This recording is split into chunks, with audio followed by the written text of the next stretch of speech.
There we go. I can't decide what kind of mood I'm in, Gene. You can't decide what mood you're in. I shaved this morning. I That see was that. new. You're all shiny. I don't know where that came from. Yeah, when then you got to moisturize, Gene. It's like a thing you got to do.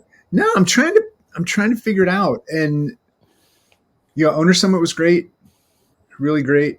The talk show model worked, like all that kind of stuff. Good. And now I'm back and I'm looking at the rest of the year and I'm just like, Gene, let's talk about stuff.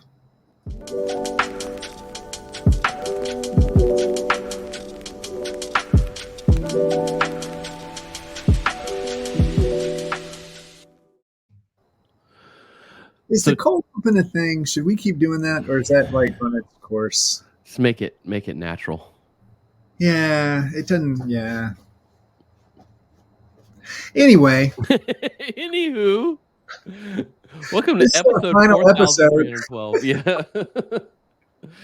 So Owner Summit went well. Owner Summit was great. It was smaller.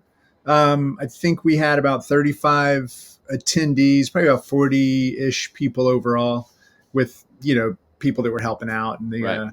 Avad 3, who is an amazing streaming provider, and member of the community, because we're going to work with members every chance we get. Excellent. So, hey, become a member. If you're not a member, sign up for the newsletter. That's not right. If you want the newsletter, sign up for membership. I don't know. Just something. But it's funny because right now I'm like, I just had a call with Adam Fry Pierce, which I mentioned to you. And Adam used to run design leadership for him over at Envision. It was something he had started before that. And we were just talking about all the things flying around. Yeah. Yep. So much. And so what I was hoping today was that we could just talk about how do we find focus? I know. I was getting my coffee before the episode. Caffeine, does that help? Yep. And I was talking with someone and I said, "How's it going?" And they said, I just had a call with someone and they wanted to do some work. And I said, "Well, I won't have availability until next week."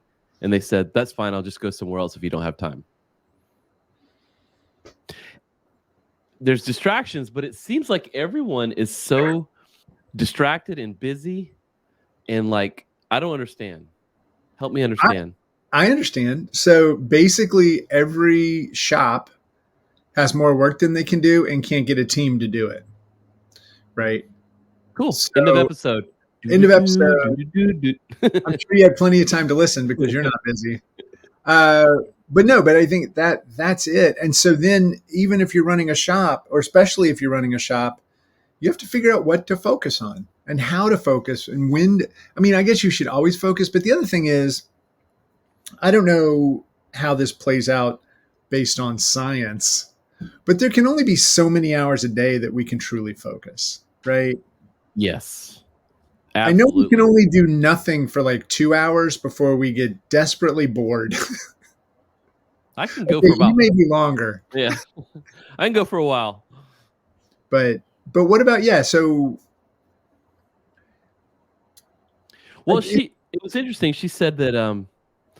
Well, I guess I just need to learn how to say no anyway. So that kind of helped me out because I didn't really want to do it. And I was like, wow, you can say no. And she was like, well, I'm getting good at it. And I was like, wow, I don't know if I've ever gotten good at it. That's a good point. You know what? There are people who say you need to say no more. And then there are people who say, why don't you say yes occasionally? I know. It's like, will you be my maybe baby? Well, which is it? Right. But I think it's saying no to the wrong things. Like, and so this is part of it, right? If you're going to focus, say yes to saying no. I'm pretty sure that's not how that works. No. I'm pretty sure no means no. Mm-hmm. But you have to have a goal, right? You're going to focus. You have to know if what you're focusing on is moving you towards something, or else it's never going to be your focus. So I don't know about you. When I'm looking at my day, like I'll basically, I've got a to-do list. I've talked about it before. I got a to-don't list. I've got all these things that I look at. But if I don't have a goal that something is leading towards, I'm doing it because somebody else needs it, expects it, or it's just taking up headspace and I can't get past it. What are we talking about? Okay. No, but so if you're going to focus, I think you have to make sure you're focusing on something you care about. Otherwise, your brain's going to be like, I don't want to look at taxes. Well, exactly. That's the problem, because I don't want to do any of this. What do you want to do? Like if you could have done anything today besides hang out with me, I know how you are. I mean, that's pretty much my day. Yeah, but what would be the thing you would focus on? Would it just be stuff for the gym? I would focus on creating content that I want to. Like, I have a couple of things I'm writing. And... I'm sorry. Are you currently creating content you don't want to? Is that what you just said? I shaved, damn it. I thought we established this. But I would do this all day. I would just do podcasting. I'd write articles. I mean, that's what I would do. I think I'm kind of in that boat today. And there's the whole, paying for stuff. Yeah, whatever. I mean, we're not Conan. We're not, Brene Brown. We're not going to get to just make content. And I mean, you might, Gene. Hey, just say no. No, Carl. You're wrong. We can do this. We can do this. Everybody listening is ready to help. So you'll send us $1,000 each. That'll be $3,000. Good with the math. All right. Focus on the episode. Let's try that. I'm just watching this episode play out. Watching it play out. Okay. For me, when I'm figuring out what I'm going to focus on, it's not so much about the thing as it is getting in the right headspace and environment. Yes. I can focus. Mm-hmm. I think if you take nothing else away from this except that we are hacks, think about that. Like, how do you get yourself in a position where you can focus? Mm-hmm. What is it for you? When do you find yourself in that flow state? Like you were just...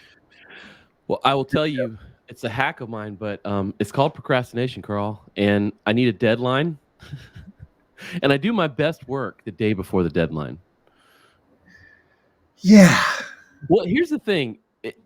What I've found, we're talking about just getting shit done. And you mentioned things that paid the bills, right? So, like, I kind of need to give myself false deadlines, I've found. Because what I found personally is that if I have a month to do something, whatever it is will take a month. If I have 2 days to do something, whatever it is will take 2 days. So I tend to like move the deadlines up, and then I'm sort of not that bright, so I'll forget that I did that, and it will work. Right. So for you, it's not necessarily getting in a certain environment. It's about creating a certain set of circumstances so that you feel pressured. Well, two things. I cannot work at home on client work. I cannot do it. I've tried. I tried recently last week. I can't do it, and I can't work remotely. I need to be at my desk with things set up a certain way. I've tried to recreate it at home too, but I can't. I need to be in an environment to do work that I don't want to do. Not that I don't want to do my client work, but you know what I mean? Like if it's like paid work, your job, I'd rather do things that are fun. Like research things and create content or whatever. I can do that anywhere. Yeah. I found I can get in that zone. But functional work as opposed to work. I guess, can you split them that way? I can, and I can't do the functional work standing up. Like I'm at my stand-up desk right now, and I'm standing up. I find that I record things, whatever, standing up. But as soon as I try to like write some code or like, work on some information architecture or something, I have to be sitting down. Yeah. Like I have to have these environmental things specifically laid out, which is weird. I don't think it's weird. I think it's, I think it's human nature, right? Like if we think about, I'm gonna say it wrong, feng shui, is that right? That's Like how I've always said it. that's how you've always said it, and you say it a lot. I do. Just want to get that out there. It's like I'm surprised you don't wear feng shui clothes or something. Um, is that a thing? Hmm? For me, when I think about it, and with what you just said, there are things that make our brain feel like everything's fine extrinsically, Mhm. right? I can't really. It's funny with my backdrop. I can't really work with clutter. Like I need not to in my visual Mm. area, right? I need it to be clean. Mhm. I work outside really well because outside is big and open and there's enough noise, I think. Yeah. It's not like noisy, like city noise. It's just like birds or whatever. It's such a Yeah. lovely But existence that I not a have. lot of there's not a lot of clutter, unless you like No, exactly. And it are a feels redneck and you got lawnmowers comfortable. and stuff in your yard. Yeah. If I have a lawnmower in my yard, I'm a redneck. Well, like you got like a car on blocks and like Oh a no, no, no, no! It's lawnmower still and the an wheels overturned doghouse. are just blown out, but it's still Yeah. on the wheel. Yeah. You know what I mean? So I think there's a lot to that. I think one of the biggest things is creating that optimal environment for us to be able to focus. Right. I need also like something to write on. Hmm. And I've talked about this either in other episodes or maybe in the newsletter, but there are times where something comes into my head while I'm working on something else, right? We all have this. We all this Hmm. happen. I need somewhere to jot it down quickly, and it can't be open an app. The thing that's going to distract me the most, that's going to cause me to lose focus, is if I open my phone to add something to my app, and then I to Todoist, and then I see the other things that are piling up. Right? You're Hmm. talking about people who like I'm an inbox zero kind of person, but I think it's to my detriment because it distracts me every time and it takes 20 minutes from me, right? Like I'm gonna get pulled away. So I think a big part of it for me is to have like analog analog, not digital, when I'm trying to focus on something. Right. I need to write something down and not have it tell me the 7 things I haven't seen. Right. I know. I find that like even things like writing notes, I cannot take notes on my laptop. I cannot take notes on my phone. I have to write it down, like Yeah. any kind of notes. Um, because I find the act of using the piece of computer or whatever just like takes me completely out of the room. Yeah. Um, that's really weird. I think it might be because I'm old and Is like it? I don't know because like my kids use Chromebooks and iPads, and they don't like they rarely write stuff down. Like it's weird. Yeah. Um, I and mean, it could be. I've been in meetings with people where they're like taking and they're just like typing, and I'm like, why aren't you paying attention? But Well, they see, are. that's definitely a generational thing because you and I, if we're doing that, we're going to say, "Hey, I just want to let you know that I'm taking notes. I'm not Mhm. like surfing the web." Younger people, they don't feel the need to disclaim that they're Well, doing. yeah, That's my I experience. think it's because they live in that world where Yeah, they're in the room, someone's talking, they're writing, they're looking shit up, they're doing their like it's all happening in you know, the so pre-metaverse. let's say you get into that space. Let's say you get into your flow state, and one thing that's interesting. Rob Har was saying this, and I've said it a bunch of times. I think a lot of us have, but the difference between being in a groove and being in a rut is Mm. perspective, right? So if we can get ourselves Mhm.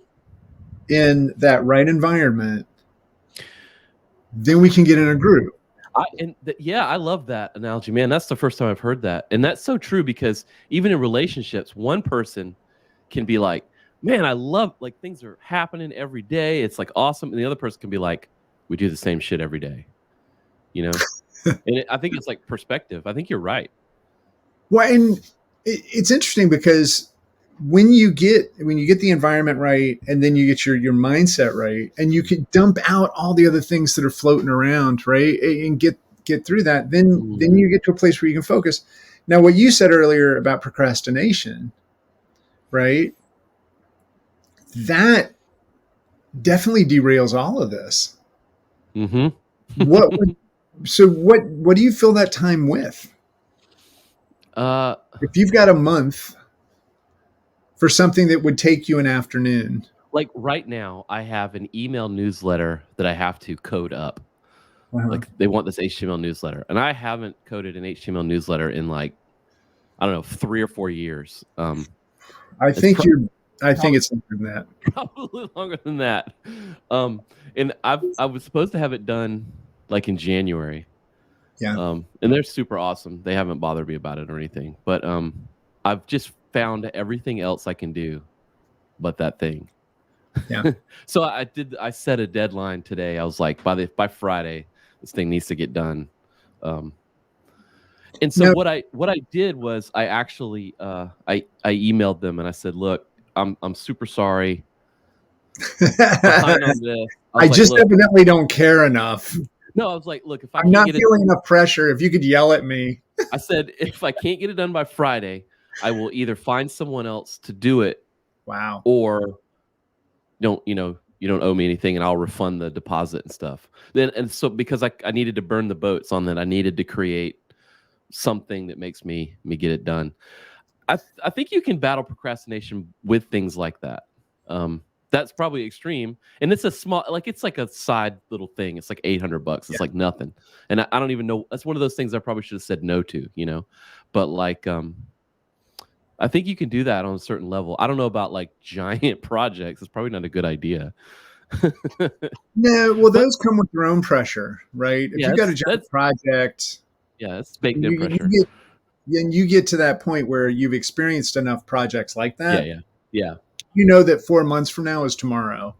And so you just go. You just start right away. But I think for me, and this is different, because I'm like you, I procrastinate on stuff. It's like there's some things that I've just accepted that I'm not going to do until the day before. Mm-hmm. Right? I think maybe that's what I'm talking about. What's that? I think that's maybe what I'm talking about, because I don't want to send a false thing and say it's like I procrastinate on everything. I don't. There's big important things, and there's important things in business, and there's important things with clients and customers that you have to make sure are taken care of. I don't procrastinate on those things. We're talking about the things that like I don't necessarily want to do, like this email thing, This email thing. So just real quick on procrastination.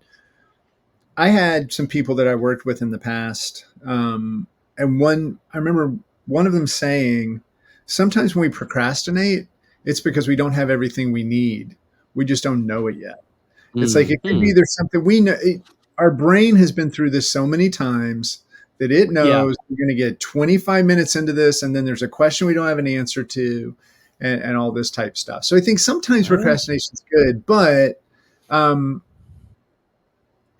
if it's taking up headspace the whole time, then it's bad, right? Because it's getting in the way of you accomplishing other things.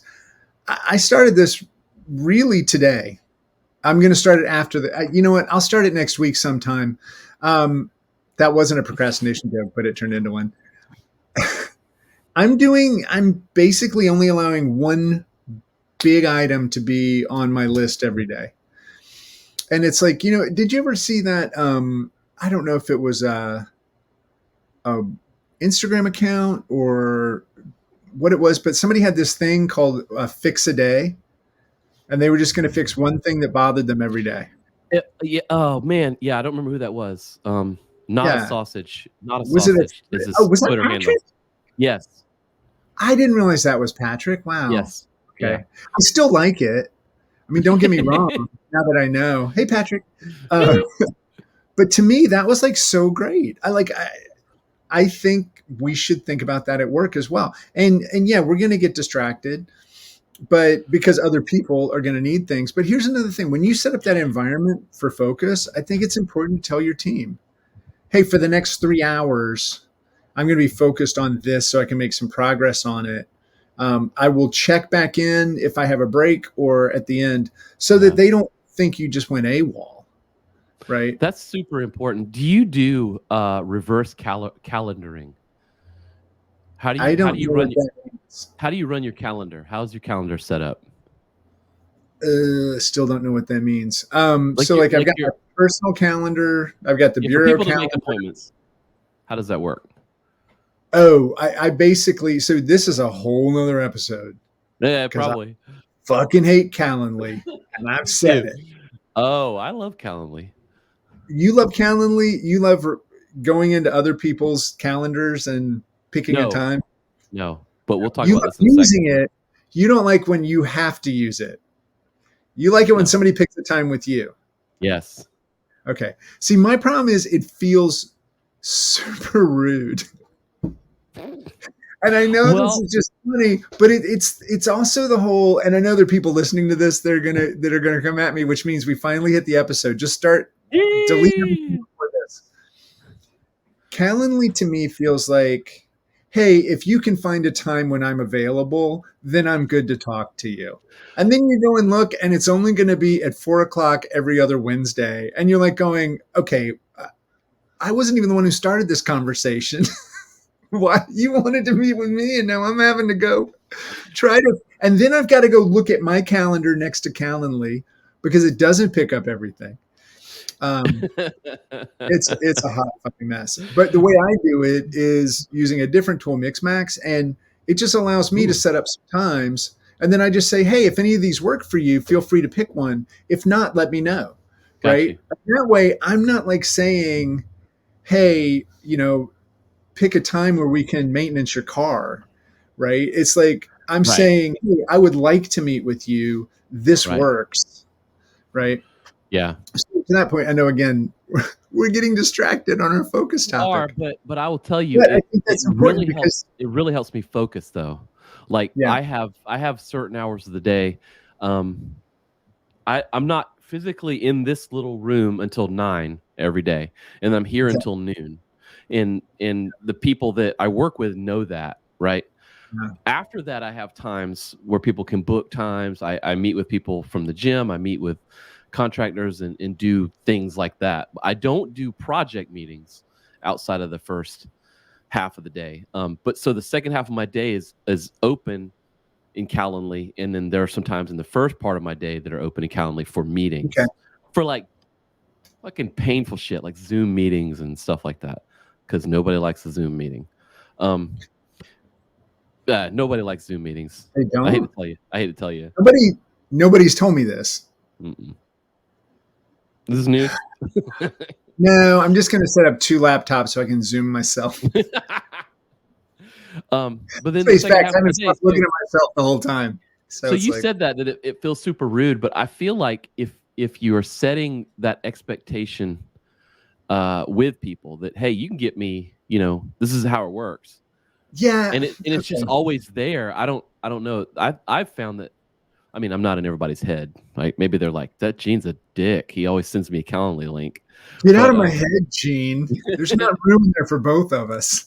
But I've had clients, and I mean, they take advantage of it. They're like, cool, I'm gonna use it and meet with you. And all right, I think this is what's happened with Calendly. Enough people have used it long enough that they realize that people are going to book time with them. Mm-hmm. And then they look and they realize, oh shit, that whole day is gone. And then they say, from here on out, you only get 1:00 or 4:00. I'm out. And I don't know. So I like those boundaries for my personal ability to focus and work. But I'm doing it as well. I'm just giving that. I don't ask that person to come into my calendar. I don't know why that feels weird to me. Anyway, I will say this. I'll send you my Calendly link. Don't worry about it. Yeah, you will. I know. You jackass. Jason Fried was on the podcast a few years back, and we talked about taking control of your calendar. Like that when you let somebody else in. Now, granted, you set the boundaries, but I think that's an important thing, right? It's like to see. So, that's a huge thing in focus. Those times, right? Yeah. Because you do time blocking, or did you? I do. Yeah, I do. So how do you do it? Like, there's a lot of different ways to do it, but I agree. I think if you're really going to focus, I think you should block off like at a minimum 50 minutes. I know some people do a 50-10, like 50 minutes focus work, 10 minutes take a break kind of thing. Wow, I'll do like 3 hours. Okay, but you don't take any breaks during that 3 hours? I mean, I go use You the got to go restroom or grab coffee or Yeah. whatever. Yeah. I don't know. I think me personally, I think you're trying to control it too much if you're like down to 10 minutes. You know what I mean? No, I would agree with you. For me, Yeah. I think the flow doesn't like it's kind of 10 minutes is so nitpicky. You know, just make it an hour and go pee when you need to pee. You know, I don't Well, know. I think the idea behind it is that you basically take an hour and then you give yourself a chance to get up and move around and Yeah. refresh before you come back and sit down again. Because Right. Yeah. Well, that's good. If especially if you're like a developer or something, or you're a writer and you're writing for hours at a time. other people will do like a 60-60-30 where they do an hour, they take a short break, 5 minutes, they do another hour, and then they take a 30-minute break. I think it's all about who you are and what stuff you have to get done. Yes. For me, when I finish something, I celebrate. Yeah. Right. And mostly that celebration is going to be me taking like a 20-minute walk and just letting it all go and figuring out what's the next important thing. Let's talk about that though, because we're talking about time blocking so that you can have focus time. Mm-hmm. I find that for me, the time blocking is like, it's like whatever. Like I've over the years, I've found out the best times of the day when I work best on this type of work or that type. But what I really find is that the battle is actually battling the interruptions, right? I find that that's really the thing. And like my phone, like I have to turn it over, you know, so I don't see all the shit popping up on it. I will sign out of Instant Messenger. You know, Slack's always open because we have team members that sometimes need questions or whatever. But it's like, man, sometimes you're I got my focus hour and I'm going to work, and it's like, bing, bing, bing, and there's somebody at the door. I got a question, and you're like, well, I had shit to do, but that's not going to happen. You chose to work in the office. Mm-hmm. You said you couldn't work anywhere else, and now you're saying you can't work there. Someday. No. I agree, though. It's like, in fact, one of the things. Be interrupted. I mean, you're. I'm working, and then it's like, I got to deal with this thing. What that's like. I've got a community of about 1,000 people. I don't know what that's like to be interrupted. Honestly, every time they interrupt me, I'm like, thank you, right? Because they're the reason I have a job, so it's a little different. But no, I think for me, and I'll do this in the bureau Slack all the time. In the team side, I'll basically say, hey, I'm turning off all the things. Right. Yeah. And to your point about putting your phone upside down, or I will say there are all these different levels of do not disturb now, like on the iPhone. But I need a t-shirt that says live in an airplane mode. Right. Because unless I know something could happen, like my mom, or like we've got people at the house right now, we're finally getting rid of our collector's items, which were these 1970s bathrooms. We're finally getting those out. So like, I may get a call. How do we turn off the main water or something like that? Like if there's something like that going on, I'll make sure that I am on. But I think that's another part of the process for focus is to make sure you get those things taken care of. Right. I did today, like I was thinking as I was leaving, what is something that the contractor is going to need that he doesn't have? And I said, do you want me to show you where the water main is? And I did that kind of trying to protect this time, right? Or it could be, you know, on Fridays, I take my daughter to musical theater. So maybe it's like, I know that I can't focus an hour before that because I'm going to be worried that I'm running out of time. So I think that's another thing when you look at your focus time is make sure it's not going to butt up against something else that you're going to keep checking the clock to make sure, right? You need a gap on each side that just allows you to go. I do like time blocking. I do it and then I don't do it. And you know what? It's weird because it feels like I do it when my list is really long and I got to knock shit out. Hmm. But these are never important things. Well, it's a tool, right? It's a tool to use when you Yeah. need to use it. It's not like, hey, here's a system you should use every single day of your life. You'd be a freaking cyborg if that's how you lived. You ever see those like millionaire or billionaire like daily routines, like the Mark Wahlberg routine or whatever, where it's like I get up at 3 and I read and I pray and then I like drink coffee and then I go work out for an hour and then I spend time with my family and then I'm over here. I hate to tell you, but then I sign a deal for $8 million to make Bad Daddy 7.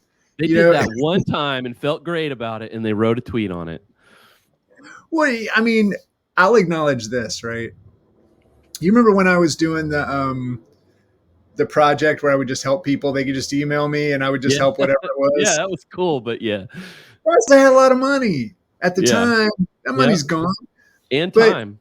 It is really easy to be disciplined when you're sitting on a stack of cash. You're right. You know, nothing is going to derail your mortgage. When you're Mark Wahlberg, focus for days, baby. You can go to bed at 7:30 p.m. Hey, I was tired. Okay, this is not a normal thing. Yeah, jackass. I think something you said earlier though is really important, which is that idea of being just intentional with your time, and by that I mean knowing when you're at your best. Mm-hmm. You know what? I write best when I first get up. Like if I'm working on like the newsletter today, right? I knew yesterday one of the things I had on my list was figure out what you're going to write about for the newsletter. Well, it turns out it's focus. It is, right? And the thing for me is at night, I can kind of do some research and stuff. Mm-hmm. I shouldn't be working at night anyway, right? But sometimes it's something I really care about. Like I love the newsletter. So I don't see that as work. I see that as fun, but with a deadline. And so it's a fine line between work and self-improvement. You know, something like this. This is like therapy. You know? It's therapy in front of others. Yeah. It's still, I mean, if you're researching how to get better at focusing. Yeah. I mean, you could do that at 9 o'clock at night. It's okay, you know? But here's another thing. I used to think it was certain days of the week I was better. Like I used to tell myself Monday's a shit day. Just do whatever you want because you're not going to get anything real done. And so then I used to like load up Mondays with calls and stuff. I'd be like, you know what? I'm not going to be able to focus on Monday anyway, so I'll do that. All right. But then I started making Tuesday bad. So it's like, but I guess the point being, there are certain days of the week where you may be better too because you've gotten by something else. Like Wednesday is a super functional day for me because Tuesday I've got the podcast, which gets me excited. I've got the newsletter, which I'm going to get feedback on. So Wednesday, I normally hit it with a lot of energy because I found that energy for the community. And if I need to make big decisions, I try to make them on Wednesday because I'll be at my best mental state. Yep. Also, Wednesdays are a run day for me. So if I get in a nice run, coming back right away, what I want to do is focus on that decision because I'm in the best headspace I'm going to be, you know. Yeah. That's another thing that helps focus that I think is probably the last thing we're mentioning here, but probably one of the most important is physical exertion, like exercise, like go wear yourself out. For some reason, I can be in the worst mood. I can have the most shit weighing on me. If I go and work out hard for 45 minutes, after that, shit's kind of easy to decide. Like it's just kind of in focus. Do you know the science behind that? No, I don't, but I know it works. Would you research it and let me know? Because I'm really interested. I think, and this is just my maybe I read this, I'm not sure, but I know for running, when your body knows that you're going to be occupied for at least an hour doing something, your brain relaxes Hmm. like what's going on because it knows, okay, the body is going to be making this motion for the next hour. So what was that thing we were trying to figure out? And so even though you may not really be thinking about it, like it might not be at the front of your mind, your brain is starting to relax a little. I forget what they call it. But if you try to just solve one thing and you can't, it's an acute stress you put on your brain Mm. where it can't see it because you're staring at it so hard. I believe that. That's why people figure things out in the shower or in traffic or whatever, because they've stopped asking their brain to answer the damn question. And your brain's like, oh, by the way, that thing you've been bugging the shit out of me about, here's the answer. Yeah, you make it more important than it actually is, probably, you know? Yeah. Yeah, and you're like falsely lifting it up higher in the chain of important shit, and your brain just it ain't important, bro. Go just do whatever. So I do think there's one last one here, at least for me, and I did see it when I was researching some of the stuff last night. And this gets back to something actually a friend of mine had shared that they do. They actually have a mantra when they go to bed each night. And it's basically letting go of the day and welcoming the next one, right? And I think there's something to that. You can do it the way that they do it, which is basically saying either today was good or today was not good or whatever. It's like, today was a struggle, but it's over. Tomorrow's a new opportunity and I'm going to be great. Whatever it might be, they just kind of do that. Yeah. For me, I almost find that if like right before I go to bed, like about 7:15-ish, Gene, I don't really go to bed at 7:30. You were like, what? Were you up all night or you're just like back from Denny's and you're 6? Back from that 4 p.m. dinner. If I have a routine, if I stick to it, I will journal about the day and just stuff I was happy with, stuff I wasn't happy with. And then I've got another journal, which is just kind of like a focus journal. It's right here, Gene. Good job. You see anything on it? There's nothing on there. It's blank. That's right. Because I'm the uncarved block. But I like to write down 2 or 3 things that are going to be important the next day. Okay. And I think part of that is it lets my brain know that I've captured them so it doesn't have to keep circling. But the other thing is that next morning when I'm fresh and I'm having that cup of coffee and my brain maybe stewed over these 3 things, one of them will come to the top.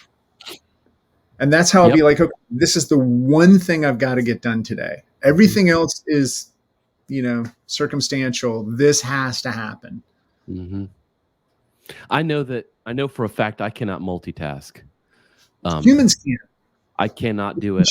I have to multitask. Do one thing at a time. We can shift attention quickly. Mm-hmm.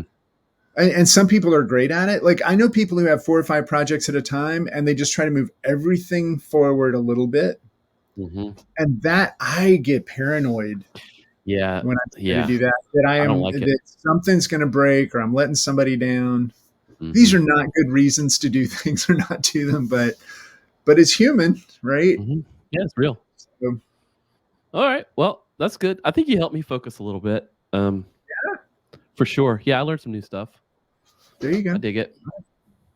Well, edit this down because I think there's maybe 2 minutes of value here. Well, yeah. Thanks for letting me brainstorm your newsletter with you. It's been a great episode. Time to write now. Get busy, bro. All right, everybody. Thank you.